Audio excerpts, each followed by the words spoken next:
नमस्कार, मैं मनभूषण कुमार। आप सबको मैं अपने YouTube चैनल पर स्वागत करता हूं। आज 14 नवंबर है। 14 नवंबर को बाल दिवस के रूप में भी मनाया जाता है। बाल दिवस इसलिए कि बच्चे चाचा नेहरू को बहुत प्रिय थे और आज उनका जन्म जयंती भी है, इसलिए उस पर एक वीडियो बनाना आवश्यक बन गया। भारत के प्रथम प्रधानमंत्री पंडित जवाहरलाल नेहरू का जन्म 14 नवंबर 1889 को पराधीन भारत में इलाहाबाद के आनंद भवन में हुआ था। उनके पिताजी पंडित मोतीलाल नेहरू कश्मीरी पंडित थे। मोतीलाल नेहरू ब्राह्मण समुदाय से आते थे। महात्मा गांधी के नेतृत्व में पंडित नेहरू भारतीय स्वतंत्रता आंदोलन के सर्वोच्च नेता रहे और जवाहरलाल नेहरू दुनिया के बेहतरीन स्कूलों में और विश्वविद्यालयों में अपने शिक्षा ग्रहण की थी। उन्होंने अपनी स्कूली शिक्षा प्रारंभ में तो इलाहाबाद में किया, फिर बाद में हैरो और महाविद्यालय की शिक्षा ट्रिनिटी कॉलेज कैम्ब्रिज लंदन में पूरी की थी। इसके बाद उन्होंने 12 लॉ की डिग्री कैम्ब्रिज विश्वविद्यालय से ली थी। इंग्लैंड में उन्होंने 7 साल व्यतीत किए। पंडित नेहरू की बहन विजय लक्ष्मी पंडित और कृष्णा हुथे सिंह थी। जवाहरलाल नेहरू 1912 में अपनी शिक्षा पूरी कर भारत लौट आए और वे इलाहाबाद उच्च न्यायालय में अपनी वकालत आरंभ कर दी। 1916 में उनकी शादी कमला नेहरू के साथ हो गई। 1917 में Jawaharlal Nehru home rule league में शामिल हो गए। राजनीति में उनकी असली दीक्षा 2 साल के बाद 1919 में हुई, जब महात्मा गांधी के संपर्क में आ गए। नेहरू ने महात्मा गांधी के उपदेशों के अनुसार खुद को और अपने परिवार को ढाल लिया। जवाहरलाल नेहरू और मोतीलाल नेहरू ने पश्चिमी कपड़ों और महंगी संपत्ति का परित्याग कर दिया और अब वे खादी के कुर्ता और गांधी टोपी पहनने लगे थे। पंडित नेहरू 1920 से 22 में असहयोग आंदोलन में सक्रिय रूप से हिस्सा लिया और इस दौरान पहली बार गिरफ्तार किए गए। इसके बाद नेहरू बार बार जेल जाते रहे। नेहरू 1924 में इलाहाबाद नगर निगम के अध्यक्ष के लिए चुने गए थे और वह शहर के मुख्य कार्यकारी अधिकारी के रूप में 2 वर्षों तक सेवा की। 26 में उन्होंने इस पद का यह कहते हुए परित्याग कर दिया कि अंग्रेज सरकार उनका सहयोग नहीं कर रहे। 26 से 28 तक जवाहरलाल नेहरू अखिल भारतीय कांग्रेस समिति के महासचिव के रूप में सेवा की और दिसंबर 1929 में कांग्रेस का वार्षिक अधिवेशन जब लाहौर में आयोजित किया गया, जिसमें जवाहरलाल नेहरू कांग्रेस पार्टी के राष्ट्रीय अध्यक्ष चुने गए और इस दौरान उन्होंने पूर्ण स्वराज की मांग का प्रस्ताव पारित कर दिया था। और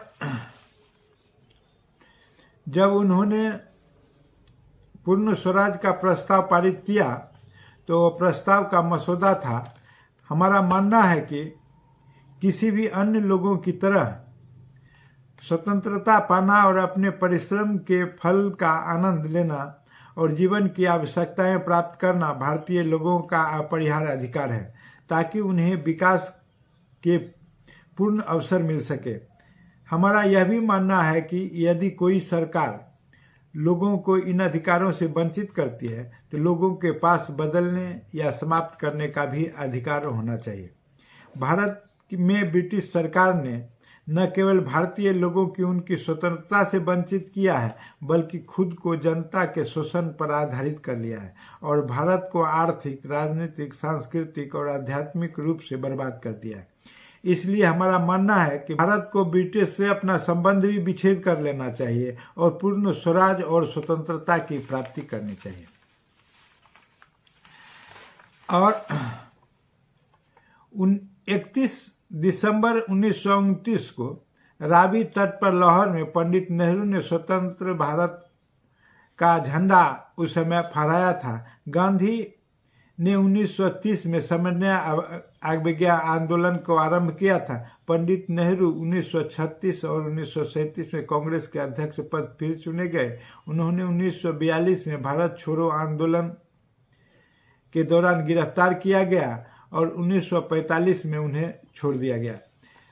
काफ़ी दिनों तक ये जेल में रहे थे और इसके बाद नेहरू लगभग 10 बरस तक जेल में रहे थे। स्वतंत्रता आंदोलन के दौरान कई बार उनका आना जाना जेल से होता रहा और 1947 में जब भारत का आज़ादी मिलने पर जब भावी प्रधानमंत्री के लिए कांग्रेस में मतदान हुआ तो सरदार वल्लभ भाई पटेल को सर्वाधिक मत पड़े। उसके बाद आचार्य कृपलानी के लिए मत पड़े थे, किंतु गांधी जी के कहने पर सरदार पटेल और आचार्य कृपलानी ने अपना नाम वापस ले लिया और जवाहरलाल नेहरू को भारत का प्रधानमंत्री बनने का रास्ता छोड़ दिया। यह कांग्रेस पार्टी के भीतर अनुशासन था। क्या आज भारत के प्रधानमंत्री का चयन इस प्रकार हो सकता है? वह कांग्रेस पार्टी ही है जहां डॉक्टर मनमोहन सिंह जैसा विद्वान अर्थशास्त्री प्रधानमंत्री बन जाता है और भाजपा में लाल कृष्ण आडवाणी जैसा लौह पुरुष मुंह देखता रहता है और अपनी बारी का प्रतीक्षा करते रहता है। 1947 में वह स्वतंत्र भारत में प्रथम प्रधानमंत्री बने और अंग्रेजों ने करीब 500 देसी रजवाड़ों को एक साथ स्वतंत्र किया था और उनका शर्त यह था कि देसी रजवाड़ा चाहे तो अपना स्वतंत्र राष्ट्र रखे और चाहे तो भारत के साथ खुद का विलय कर ले और चाहे तो पाकिस्तान के साथ खुद को विलय कर ले। इस परिस्थिति में अंग्रेज उनको स्वतंत्र किया था। अब देखिए कठिनाई यहीं से आरंभ हुआ। उस समय सबसे बड़ी चुनौती उन्हें एक झंडे के नीचे लाना था। उन्होंने भारत का पुनर्गठन के रास्ते में उभरी चुनौती का समझदारी पूर्वक सामना किया और जवाहरलाल नेहरू ने आधुनिक भारत के निर्माण में महत्वपूर्ण भूमिका अदा की। उन्होंने योजना आयोग का गठन किया, विज्ञान और प्रौद्योगिकी के विकास को प्रोत्साहित किया और पंचवर्षीय योजना का शुभारंभ किया।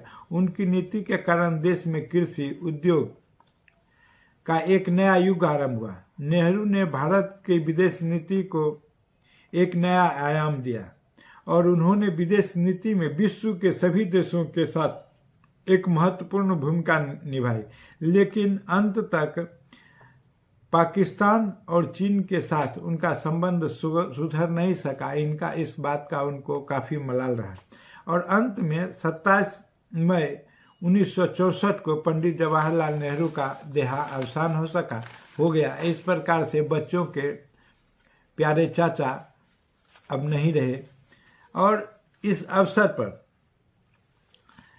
पंडित जवाहरलाल नेहरू का जब देहावसान हो गया तब भारत के बाद के प्रधानमंत्री और उस समय के सांसद राज्यसभा के सदस्य पंडित अटल बिहारी वाजपेयी ने उनको इन शब्दों में श्रद्धांजलि राज्यसभा में दिया था।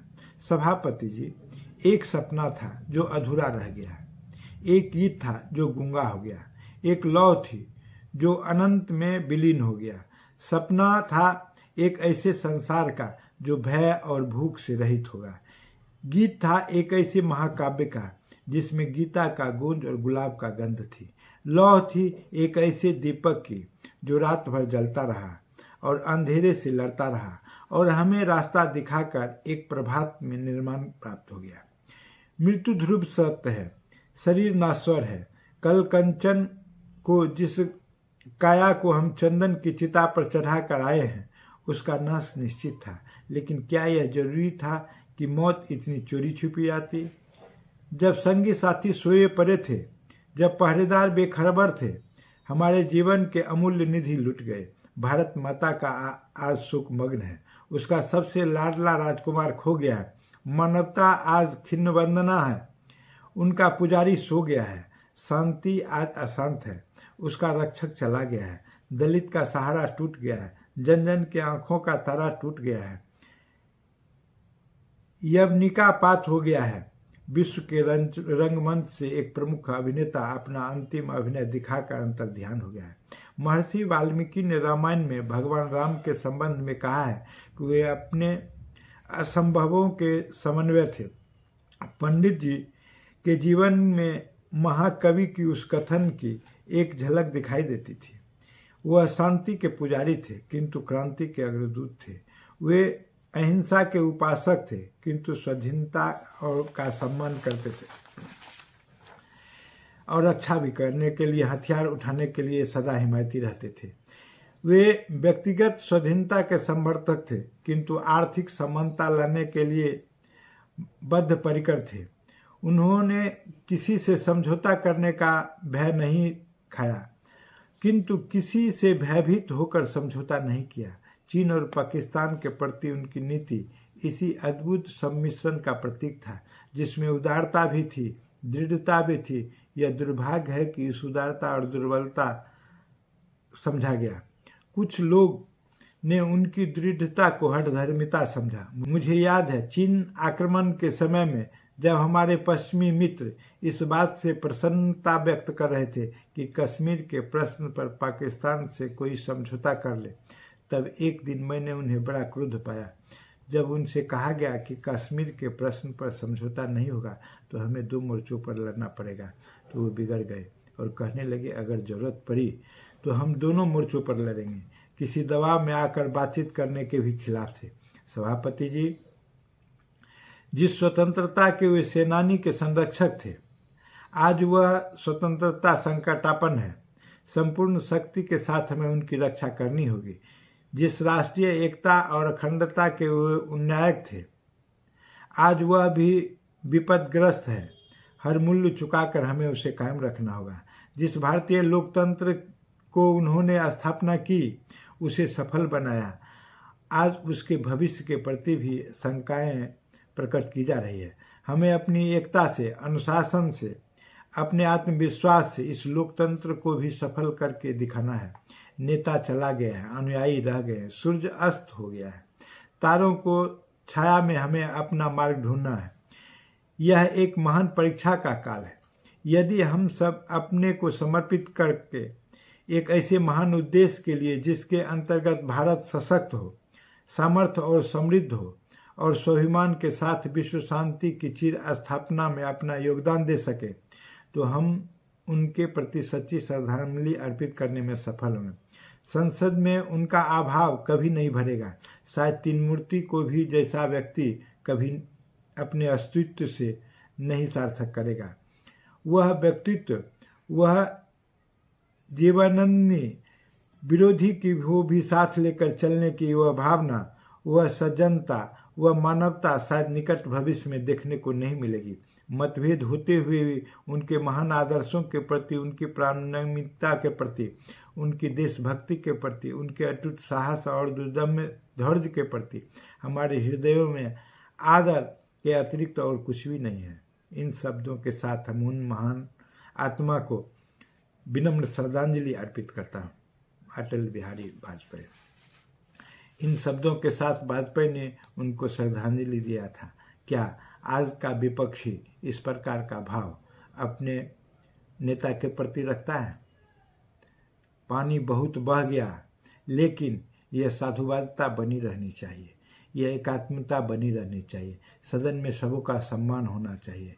सदन एक दूसरे के पूरक हैं। सभी सदन एक एक व्यक्ति के मिल के बना है। इस प्रकार से हम देखें तो आज के दिन हम उनको नमन करना चाहेंगे, पंडित नेहरू को, और सादर नमन के साथ श्रद्धांजलि अर्पित करते हुए अपनी वाणी को विराम देना चाहेंगे। अगर यह वीडियो आपको पसंद आया हो तो सब्सक्राइब करें, बेल को आइकन दबाने का काम करें और लाइक करें।